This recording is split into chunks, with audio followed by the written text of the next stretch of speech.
আসসালামু আলাইকুম। শুনবেন অসহযোগ আন্দোলনের প্রথম দিনের তাজা খবর।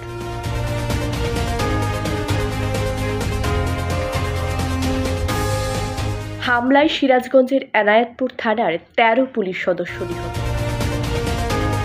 সংঘাত, সংঘর্ষ, গুলি, সারা দেশে পুলিশ সদস্য সহ নিহত ৭৯।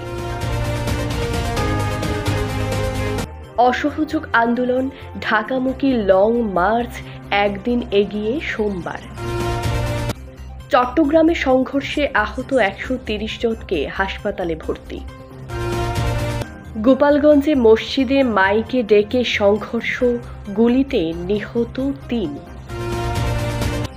গুলি না করার রিট খারিজের আদেশে যা বললেন হাইকোর্ট।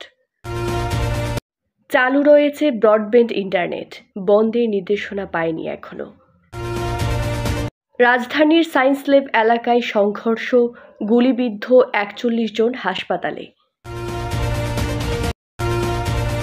আবারও অনির্দিষ্টকালের জন্য কারফিউ জারি, বন্ধ মোবাইল ইন্টারনেট।